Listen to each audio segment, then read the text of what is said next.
Hello class, this is part two of a two-part lecture series on civil rights. In the first video, I introduced you to the distinctions between civil liberties and civil rights, and then I took you to parts of the U.S. Constitution that are no longer valid, directly related to slavery. And additionally, I took you to amendments to the U.S. Constitution that are directly related to civil rights. Now, in the second video, what I want to do is I want to take you to the three branches of government. I want to show you how over the years the three branches distinctly have been involved in the advocacy and the advancement of civil rights in this country. So the first of the three branches is I'm going to take you to the U.S. Supreme Court. So this is judicial branch. There's a photo of the U.S. Supreme Court, not the current members. Two of those present are no longer on the court, but it's the most recent I could find to insert here into this PowerPoint presentation. So some of the things I want you to think about, what the courts do. One of the most important things that the courts are going to do, the federal courts specifically, and there are three different levels of the federal courts. You have the U.S. district courts down at the bottom, and then right above them you have the circuit courts, U.S. circuit courts, and up at the top you have the U.S. Supreme Court. All three of those levels, of course, have the same general function to interpret and to apply law in a specific case. But of course, the one that sticks in our mind, because they are, it's where the buck stops. They have the ultimate authority in the United States of America to tell us the meaning of a law, and that's the U.S. Supreme Court. And really, the concern that we have here in civil rights in this course, and in conjunction with the Supreme Court, is understanding that the U.S. Constitution is a law. It's a super law. It is the underlying foundational document for this entire structure of government in the U.S. And every now and then, the U.S. Supreme Court is called upon to tell us their understanding of the meaning of the Constitution. That's why it's very, very important. So over the years, the federal courts have been charged with the responsibility of looking at a state law and determining if that state law is constitutional or unconstitutional. If something is unconstitutional, if it's deemed to be unconstitutional by the Supreme Court, what they're really saying is they're doing something, that is the states, they're doing something that the Constitution does not allow them to do. And so over the years, the U.S. Supreme Court has had multiple opportunities to tell us the meaning of the 14th Amendment, Equal Protection Clause, and at the same time, to be able to look at a state law or a state practice and to declare, hey, what they're doing doesn't violate the U.S. Constitution, or perhaps what they're doing does violate the U.S. Constitution. So there are some very important cases regarding civil rights coming out of the Supreme Court, or opinions issued by the Supreme Court, and what they tell us, what the Supreme Court tells us in the context of those cases, helps us to understand their version of what civil rights means. And of course, their version is the highest version in this country. So people in the Supreme Court, they've been charged with many, many instances of trying to resolve a dispute, oftentimes at the state level. Maybe someone sues the state, as an example, and the claim is that, hey, this state just passed a law, or this state has a practice or a policy that violates the Equal Protection Clause. And that gives the Supreme Court an opportunity to tell us what the Equal Protection Clause means. So as a note here, in this lawsuit resolution process, the Supreme Court is going to interpret and to explain the meaning of the U.S. Constitution, and they will determine the constitutionality of a state or a federal law, or a state or a federal policy. So one of the first cases I want to address is something that you may have heard of before. This is the case of Plessy versus Ferguson. This is an 1896 case. The Plessy case provides the U.S. Supreme Court an opportunity to to look at a law produced by a state, in this instance the state of Louisiana, and to tell us whether or not that, that law violates the Equal Protection Clause of the 14th Amendment. And I do encourage you all to go back and look at the text. I know in your course I have linked you to the U.S. Constitution multiple times. Go back and look at the Equal Protection Clause for 14th Amendment, Section 1. So let's get to the heart of the Plessy case. So the Plessy case is about a Louisiana state law. So remember, this is state. A state law is passed, and the U.S. Supreme Court is going to be given now an opportunity to look at a state law and to determine whether or not that state law is in conjunction with the supreme law of the land, the U.S. Constitution. You may recall our discussion in a previous module about the Supremacy Clause. Okay. So this is the question: does this Louisiana state law violate the supreme law of the land, and that is the U.S. Constitution? So what exactly were the facts of the Plessy case? Well, there was a Louisiana state law that required railroads that passed through Louisiana. If those railroad companies were going to haul passengers, the Louisiana state law required that that train have both a car for white passengers, but a separate car for colored passengers. So that's the designation, and this is a state law. Of course, this is back in the days of Jim Crow. But this is a very, very important case because it's an example of what we would say today is a bad decision by the U.S. Supreme Court. And what the Supreme Court does when they look at this law is they essentially set a standard for the rest of the country to go by when those states begin to make their laws. That's what's so important about the Plessy case. So a little bit more about the facts of Plessy.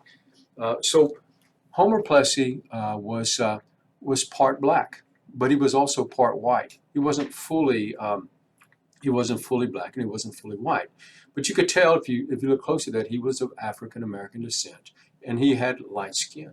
So the Plessy case is actually it's a test case, and what that means is that in this instance you have interest groups in the United States of America that are very interested in testing the viability, challenging the viability of this Louisiana law. It's called the Separate Car Act in Louisiana.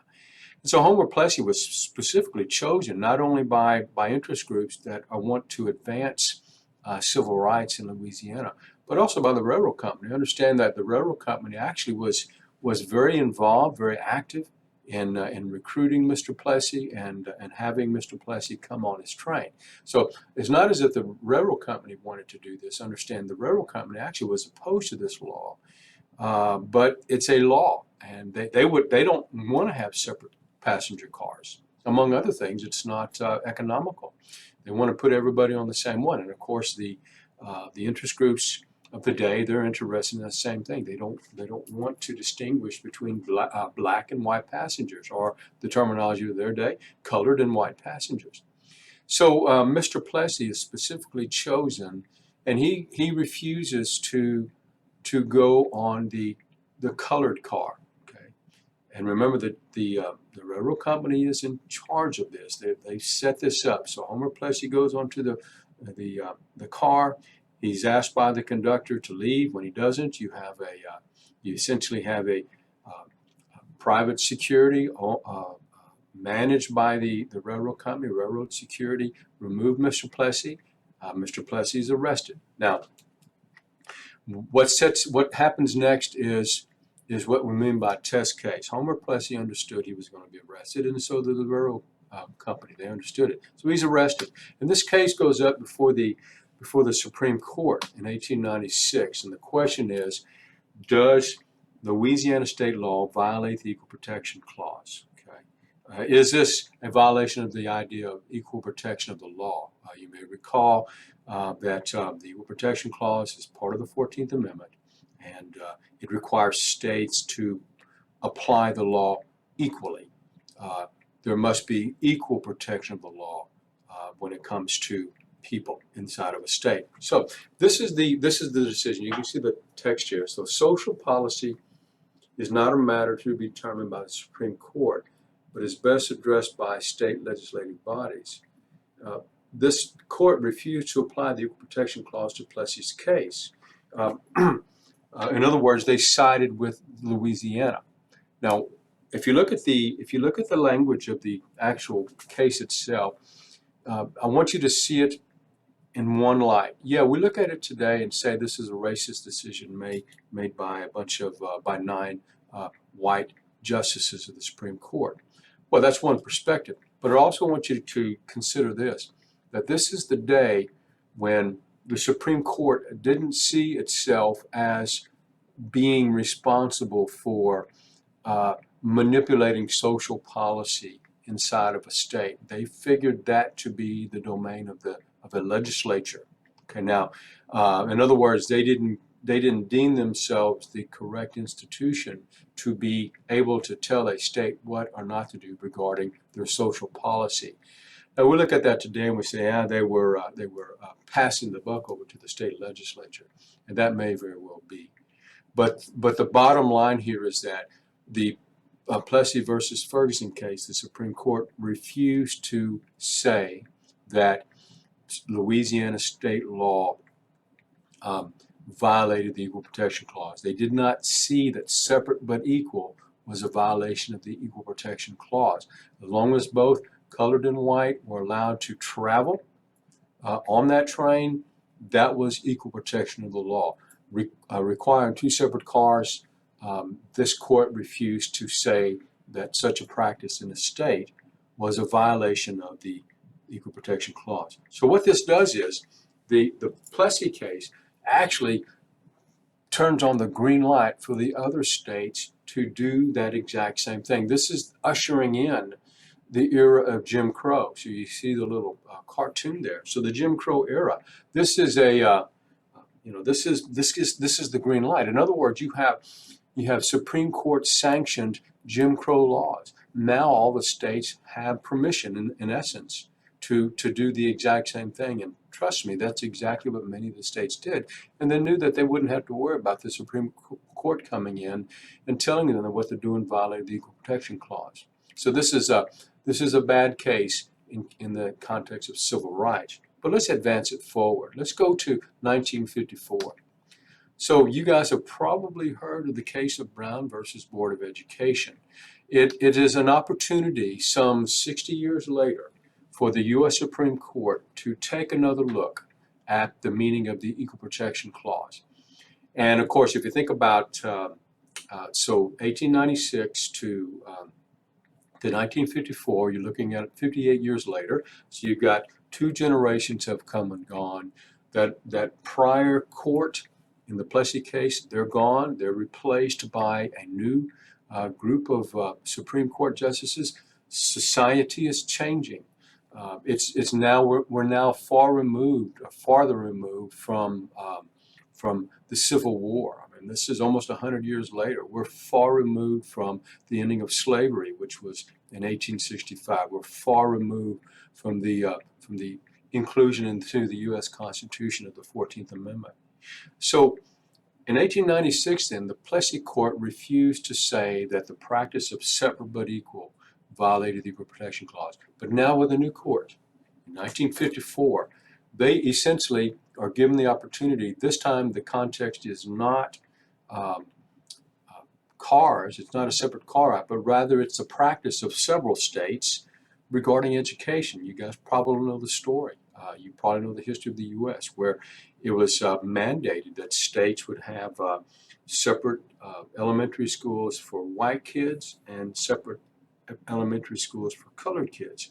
But that's exactly what this is. So this is actually Brown versus Board of Education of Topeka, Kansas. Kansas is the state that gets targeted, but there were other states involved in this as well. So it wasn't just Kansas that had segregated schools.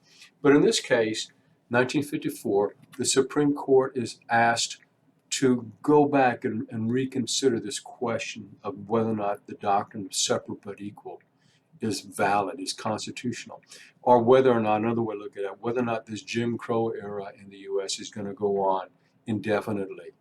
So this is a very landmark case because what it does, it overturns Plessy versus Ferguson. Okay, Um,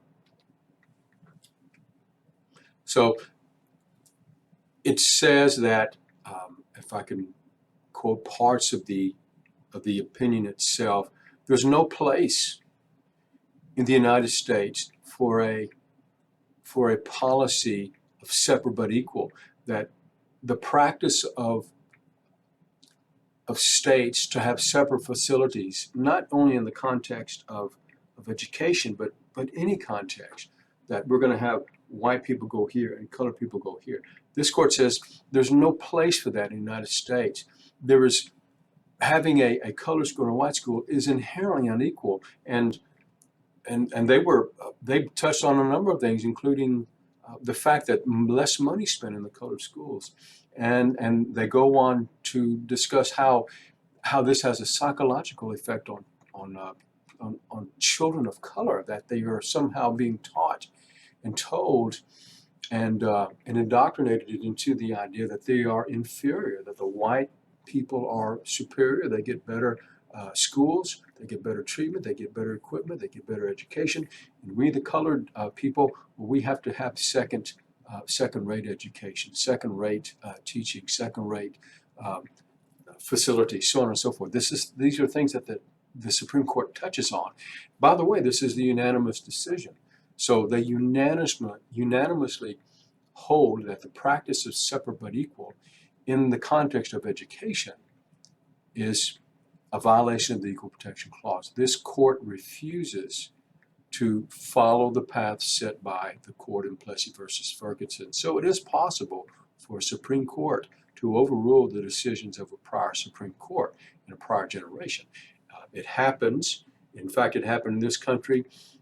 It's another discussion regarding overturning the Roe versus Wade case, which I will likely address in another video, or at least another PowerPoint presentation. So this Brown versus Board of Education case, 1954, can be seen as a change in the court's understanding in the role of the Supreme Court in resolving social conflict. This court did not hesitate.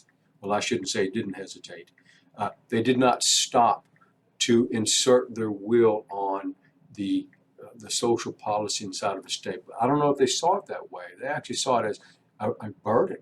They saw it as taking the Equal Protection Clause and applying it to a practice inside of a state and saying, look, what you're doing here, state, is a violation of the Equal Protection Clause. So this is the beginning of the end for the Jim Crow era. Let's move along. Let's move to a summary then. So Plessy versus Ferguson is in effect a green light, a thumbs up to states who want to have separate but equal laws, separate but equal facilities. The Plessy case says that doesn't violate the Equal Protection Clause, that it's not the role of the Supreme Court to look into such social issues. But here you go, 58 years later in Brown versus Board of Education. This is the legal end of Jim Crow. In reality, it goes on for a while. Jim Crow does. It takes a while for the states to be brought in line with this new ruling, but eventually they do. But Brown versus Board of Education determined that separate but equal has no proper place in the United States. In the Brown case led to the eventual destruction of Jim Crow laws across this country. Now let's move on to something else. Let's take a look at another branch. And I'm going to summarize a few things here regarding the legislative branch. So the first thing we looked at was the judicial branch. But let's take a look at the legislative branch, that is Congress. So in the 1960s, we had the Civil Rights Revolution, which, by the way, isn't the original Civil Rights Revolution in this country. The actual original Civil Rights Revolution in this country takes place during the Civil War, in the aftermath of the Civil War. That is the original civil rights legislation, or civil rights revolution. I mean, out of the aftermath of the Civil War in the 1860s, you have the abolition of slavery, the 14th Amendment, the 15th Amendment, all added to the U.S. Constitution, and all dealing with the former slave population. That's the first civil rights revolution. This one is the second. So let's look at some key pieces of legislation very, very quickly to see what the Congress did to advocate for civil rights. So the first thing I want to mention is the Civil Rights Act of 1964. This is probably referred to most people as simply the Civil Rights Act. There are many provisions, and it's still valid today. It's been amended and modified multiple times. The Civil Rights Act of 1964 really was about addressing discrimination in hiring practices in places of public service, such as restaurants and hotels. In other words, it made it illegal for states, for businesses to discriminate in their hiring practices. They couldn't not hire somebody because of the color of their skin. And it also addressed such things as discrimination in promotion practices and discrimination in pay. Okay, and your textbook does address the Civil Rights Act of 1964. So this is about targeting businesses and the discriminatory practices in hiring, in pay, and promotion. And I also want to highlight something else too. When you're talking about civil rights legislation, you're also talking about protecting people not only from government but also from private businesses. The Voting Rights Act of 1965, also part of the Civil Rights Revolution, prohibited, among other things, poll taxes, and which required people to pay a tax before they could vote, become eligible to vote. So this outlaws the poll tax. And it also, I think one of the most important things, it also authorizes the U.S. Department of Justice to become a watchdog to bring suits against states that have, or subdivisions of states that have discriminatory election processes, okay, or practices. So I think that's probably more important than outlawing the poll tax, granting jurisdiction to the U.S. Department of Justice to go after states that violate that discriminate in election practices. And the last piece of legislation I want to look at is the Fair Housing Act of 1968, also called the Civil Rights Act of 1968. And this targets housing. In particular, it makes it illegal to discriminate regarding rent and selling of your home. So you can't not rent to somebody because of the color of their skin, and you can't not sell a house to somebody because of the color of their skin. And something else that it did, it outlawed something referred to as redlining. Let me give you a brief explanation of what redlining is. Redlining is about banks refusing to grant loans in a certain area of a town. So they take a map and outline it in red and say, hey, we're not going to offer loans in this area outlined in red. So that violates that redlining by banks and lending institutions. And the last thing I want to look at, and we'll wrap it up here, is I want to look at the executive branch and just give you two instances of how presidents have used their power to advocate for civil rights. So the first one I want you to see is President Truman, the fellow whose face you see there. So this is the president 3 years after the end of World War II, where you had the beginning of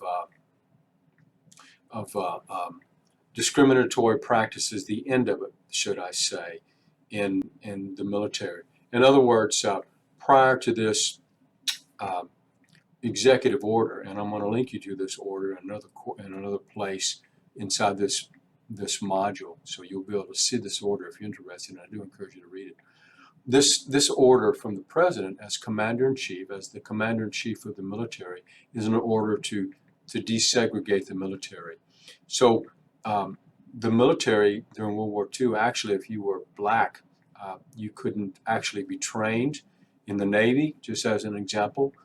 Your primary job couldn't be weapons handling. Your primary job would be something like a cook or a steward, cleaning things up, washing clothes. But with this order, this begins the process. This is an executive order, and it is an order as the commander-in-chief given to the leaders in the military. They have to desegregate. And by the way, that's followed up. It wasn't completely segregated when he leaves office, but it's followed up by the next president, and that's President Eisenhower. But I want to mention another thing too, and this is related to the Brown versus Board of Education case. So what Eisenhower does is in 3 years after the Supreme Court issued the Brown versus Board of Education case, you still have some states like Arkansas who are dragging their feet. And so Arkansas, in Little Rock, Arkansas, Central High School is segregated as late as 1957. And what the president does in 1957, because there's huge riots going on in Little Rock, Arkansas, regarding an order by a U.S. District Court to desegregate Central High School. And so the governor of Arkansas refused to desegregate that school. He took out the Arkansas National Guard and surrounded the high school and said, "Don't let the black kids in." Okay. Now this went on for a few days. Eventually, though, the president of the United States, a former general in the U.S. military, okay, he took charge of the Arkansas National Guard, which he has the authority to do, and he got them out of the way, and he ordered in the 101st Airborne to make sure that the black kids could enter Central High School. So again, this is another example of a president issuing an order, using his power as commander-in-chief to enforce a court order from a U.S. District Court to desegregate, to integrate Central High School. Well, so this has been about 27 minutes. It went a little bit further than I wanted to, but that's all right. This is the end of the presentation, and make sure if you haven't seen video 1, you go back and look at video 1.